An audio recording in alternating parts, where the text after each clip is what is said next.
আর এদিকে ভেঙে খান তৃণমূল। 21শে জুলাইয়ের আগেই পিসি ভাইপোর হাত ছাড়লেন মদন মিত্র। বিধানসভায় বিরোধী দলনেতা ঋতব্রত বন্দ্যোপাধ্যায়ের পাশে বসে কালীঘাট তৃণমূলের সব পদ থেকে ইস্তফা দিলেন কামারহাটির তৃণমূলের বিধায়ক। আমি আজকে তৃণমূল কংগ্রেসের যত রকম পদ ছিল এই সমস্ত পদ থেকে ছেড়ে দিয়ে আমি আজকে leader of the opposition official Ritabrata সেই অফিসিয়াল গোষ্ঠীর হাত ধরলাম। ভোটে হারতে ছন্ন ছাড়া কালীঘাট তৃণমূল।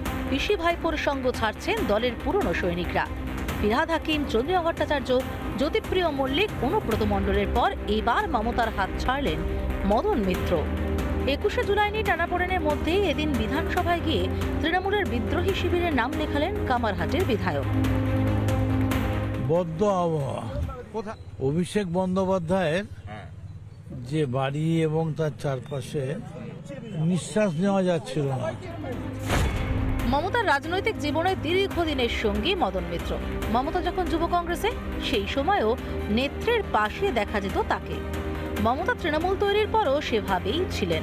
এমনকি 2026 সালের বিধানসভা নির্বাচনে ভরাডুবির পরও নেত্রীর পাশেই দেখা যাচ্ছিল তাকে। সম্প্রতি জাতীয় কর্মসমিতির সদস্যও করা হয়েছিল তাকে। ছিলেন রাজ্য সাধারণ সম্পাদকও। মমতা বন্দ্যোপাধ্যায় 3টে পদ দিয়ে মদন মিত্রকে আঁকড়ে ধরার চেষ্টা করেছিলেন, আটকে রাখার চেষ্টা করেছিলেন, কিন্তু সেটা সম্ভব হলো না।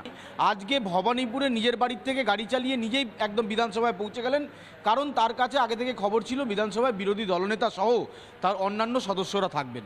সেখানে পৌঁছে তিনি স্পষ্ট জানিয়ে দিলেন মমতা বন্দ্যোপাধ্যায় যা যা পদ দিয়েছিলেন সব পদ ছাড়লেন। অন্যরা যখন বিদ্রোহ করছেন সেই সময় তাদের কটাক্ষও করেছেন। এবার সেই মদন নিজেই মমতার হাত ছাড়লেন। এবার পিসি ভাইপো তৃণমূলের সব পদ থেকে ইস্তফা দিলেন কামারহাটির বিধায়ক। একজন আজও চলে গেছে, আমার কোনো দুঃখ নেই, কারণ সে আমায় কালকেই মেসেজ দিয়ে বলেছিল যে আমার পরিবারের সকলকে সামন দিয়েছে ইডি। তখনই আমি বুঝে গেছিলাম, তখনই তার কোনো পজিশন ছিল না, কারণ পজিশন তখনই আমরা তাকে সরিয়ে দিয়েছিলাম সব ক্ষমতা থেকে। কাজে মিথ্যে কথা বলে চাতুরি করার কেউ চেষ্টা করবেন না। যাদের যেতে হয় যান, যা পড়ে থাকবে সেটাই আমার সোনার খনি। এসব থেকে জোর কটাক্ষ বিজেপির। মদন মিত্র কার সঙ্গে কতক্ষণ কোথায় থাকবেন আর কোথায় থাকবেন না নিয়ে ওখানে গিয়ে প্রশ্ন করতে হবে। বিজেপি অফিসে এইসব প্রশ্ন করে কি হবে বলুন?